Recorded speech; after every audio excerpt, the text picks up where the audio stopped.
رب کریم نے ارشاد فرمایا الیوم اکملت لکم دینکم، آج میں نے تمہارے لیے تمہارا دین مکمل کر دیا ہے، مکمل ہو گیا دین، اس کے بعد کوئی اور دین نہیں آئے گا۔ اس آیت نے بتا دیا کہ حضور آخری نبی ہیں، دین مکمل ہو گیا، اب کسی اور پیغمبر کی، رسول کی، دین کی، کتاب کی ضرورت باقی۔ آج میں نے تمہارے لیے تمہارا دین مکمل کر دیا۔ اور کیا خوبصورت لفظ ہیں قرآن پاک میں فرمایا وَأَتْمَمْتُ عَلَيْكُمْ نِعْمَتِي، اور آج میں نے تم پر اپنی نعمتیں تمام کر دی ہیں، نعمتیں مکمل کر دی۔ وَرَضِيتُ لَكُمُ الْإِسْلَامَ دِينًا، اور اللہ فرماتے ہیں میں نے تمہارے لیے دین اسلام کو پسند کیا ہے، یہ میری رضا ہے، یہ دین اسلام تمہارے لیے پسند کیا ہے۔ کوئی بندہ ساری زندگی مخلوق کی خدمت کرے، ساری زندگی رستوں سے کانٹے اٹھائے، ساری زندگی خیر کا کام کرے، کسی کو تکلیف نہ دے، لیکن اگر مسلمان نہیں نا، اگر کلمہ نہیں نہ پڑھتا تو اس کی ساری عمر کی خیر بھی کسی کام کی نہیں۔ اس لیے کہ رب فرماتا ہے جڑ دین اسلام ہے، جڑ ہوگی تو پھر شاخیں قبول کی جائیں گی نا، تو اگر جڑ ہی سرے سے نہیں ہے تو خیر کرنے کا معنی۔ کچھ لوگ کفار کی، مشرکین کی تعریف کرتے ہیں کہ جناب بلے بلے اتنے ویلفیئر کام ہو رہے ہیں، تو یاد رکھو سب سے ضروری جڑ ہے۔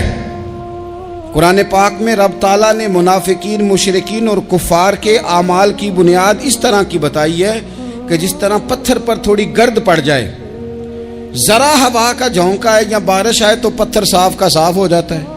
ان کے اعمال اس طرح کے ہیں۔ اس خیر کا کیا مطلب کہ جس خیر میں ایمان ہی شامل نہیں؟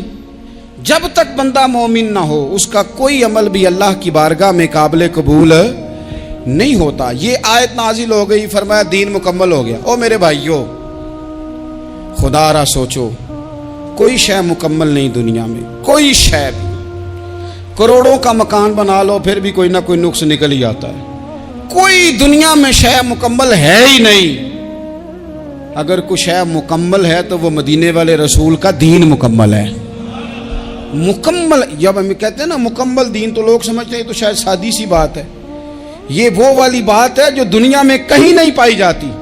جب یہ آیت نازل ہوئی تھی نا تو بخاری میں موجود ہے، ایک بہت بڑا یہودیوں کا عالم حضرت عمر فاروق رضی اللہ تعالیٰ عنہ سے کہنے لگا یہ جو تم پر آیت نازل ہوئی ہے نا کہ دین مکمل ہو گیا، یہ اگر ہم پر نازل ہوتی نا تو جس دن یہ آیت نازل ہوئی ہوتی ہم نے ہر سال اسی دن کو عید بنا لینا تھا کہ دین مکمل ہو گیا۔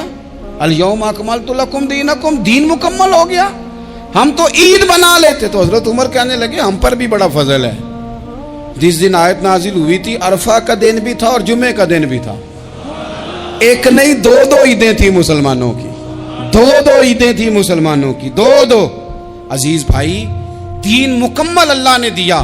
اور حضرت عبداللہ ابن عباس رضی اللہ تعالیٰ عنہ نے تو ایک مقام پہ اس کا ذکر بھی کر دیا۔ جب ان سے کسی یہودی نے کہا نا یہ آیت ہمیں ملتی تو ہم عید مناتے، تو فرمایا تم ایک مناتے نا، ہماری دو تھیں اس دن۔ جمعہ بھی تو مسلمانوں کی عید کا دن ہے نا۔ بہت سارے لوگ ہیں بیچارے جو کہتے ہیں اسلام میں عیدیں صرف دو ہیں، اور وہ بھی صرف پریشانی انہیں عید میلاد النبی والے دن ہوتی ہے، اس کی آگے پیچھے نہیں ہوتی۔ حالانکہ نبی پاک علیہ السلام نے کہا ہر جمعہ بھی عید ہے، خود حضور نے فرمایا، لیکن وہ اڑ جاتے ہیں کہ نہیں عیدیں صرف دو ہی ہیں۔ بھائی آپ یہ کہہ سکتے ہیں کہ اسلام کی معروف عیدیں دو ہیں، اپنے معنی اور مفہوم کے لحاظ سے جس کو یوم عید کہا جائے وہ عیدیں دو ہیں۔ تو نبی پاک صلی اللہ تعالیٰ علیہ وسلم نے میدان عرفات میں خطبہ دیا۔ یہ جو واعظ و نصیحت ہے نا، خطبہ، تقریر، یہ دنیا کر رہی ہے، کرتی رہے گی، کرتی چلی آئے گی، اور اس کو میرے نبی پاک علیہ السلام نے پسند فرمایا۔ خیر کی بات کرنے والے کو حضور نے دعا دی۔ محبوب فرمانے لگے اللہ جو میری حدیثیں یاد کر کے آگے پہنچائے اس کے چہرے کو تر و تازہ رکھنا۔ یہ ابلاغ دین بہت بڑی بات ہے اگر کوئی خلوص نیت سے کرے۔ لیکن کائنات ارضی میں وہ جو حضور کا خطبہ حجۃ الوداع ہے، وہ دستور ہے، وہ منشور ہے۔ انسانی حقوق پر اس سے بڑا چارٹر نہ پہلے کبھی تھا نہ قیامت تک دوبارہ بن سکتا ہے۔ اس کو خطبہ حجۃ الوداع کیوں کہتے ہیں؟ ایک تو مطلب یہ کہ حضور نے یہی آخری آج کیا، اور دوسری بات یہ تھی کہ اس خطبے کے تھوڑے ہی عرصے بعد میرے نبی پاک نے وصال ظاہری فرمایا، اور اس خطبے کو رسول پاک صلی اللہ تعالیٰ علیہ وسلم نے شروع کہاں سے فرمایا؟ یہ خطبہ دیکھیں شروع کہاں سے ہو رہا ہے۔ انسان دنیا میں ملتا بھی ہے، جدا بھی ہوتا ہے، یہ جو جدائی کا وقت ہوتا ہے نا، جدائی کا، شاید بڑی سوچ سمجھ کے کہا تھا حضرت میاں صاحب نے، بڑی غور کر کے انہوں نے کہا تھا کہ دریا کنڈے روخ نہ لائیے، جو آوے روڑ جاوے۔ آپ میدان میں درخت لگاتے ہیں تو کبھی پھل گرتا ہے تو زمین پہ گرتا ہے، اٹھا لیتے ہیں، اگر دریا کے کنارے ہو تو وہ تو دریا میں گرے گا اور روڑ جائے گا، چلا گیا، بہہ گیا۔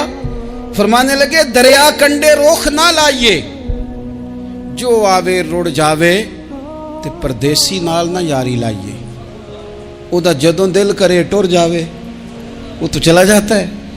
یہ خطبہ شروع کہاں سے ہو رہا ہے؟ یعنی ابھی آغاز کلام ہے، بات آگے آئے گی، آغاز کلام ہے۔ میں کہہ چکا ہوں ولی شاید عبادت کر کے بنے، تقوی اختیار کر کے بنے، ولی اللہ کی حرام کردہ ہر شے سے اجتناب کر کے بنے، وہ جس میں شبہ ہے اس سے بھی بچے تو پھر ولی بنے۔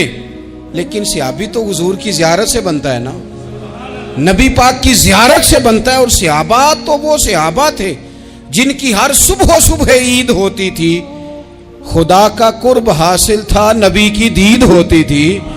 وہ تو اس طرح کا ماحول تھا کہ نبی پاک نے فرمایا حضرت ابو ہریرہ سے یہیں بیٹھے رہتے ہو، تھوڑا ذرا کبھی کوئی کام بھی کر لیا کرو، وقفے سے ملنے سے محبت بھی بڑھتی ہے۔ تو حضرت ابو ہریرہ اٹھے اور ستون کے پیچھے سے ہو کے واپس آ گئے، فرمایا آ گئے ہو؟ عرض کی حضور دل ہی نہیں لگتا تو جائیں کہاں؟ وہ جو حضور سے آ کے کہتے تھے نا یا رسول اللہ صلی اللہ علیہ وسلم، حضرت ثوبان بن مالک، حضور نے فرمایا پریشان دکھائی دیتے ہو، کہا یا رسول اللہ ایک بات پریشان کرتی ہے۔ کہا وہ کیا؟ عرض کی حضور دل بے چین ہوتا ہے تو زیارت کو آ جاتا ہوں، آج ایک عجیب خیال آیا ہے، عجیب خیال آیا ہے، اور اس نے عجیب رنگ طبیعت میں بھر دیا ہے۔ فرمایا تمہیں کیا خیال آیا؟ عرض کی یا رسول اللہ صلی اللہ علیہ وسلم آج خیال آیا ہے کہ ثوبان ہے، تو حضور کا غلام ہے، جنت تو حضور کے صدقے ملے گی، لیکن یہ ہے کہ حضور تو ہوں گے نا نبیوں کے ساتھ، تجھے ملے گی پر ملے گی تو غلاموں کے محلے میں نا۔ تو دل میں خیال آیا کہ وہاں زیارت بھی ہوگی کہ نہیں؟ او جنت میرے کس کاری جتھے یار نظر نہ آوے، زیارت بھی ہوگی کہ نہیں؟ حضور کی بارگاہ میں جب حضرت ثوبان نے عرض کی تو رب کریم نے فرمایا محبوب جو تیری اور تیرے رب کی اطاعت کرے نا، اولئک انعم اللہ علیہم من النبیین والصدیقین والشہداء والصالحین، فرمایا ان کو اللہ نبیوں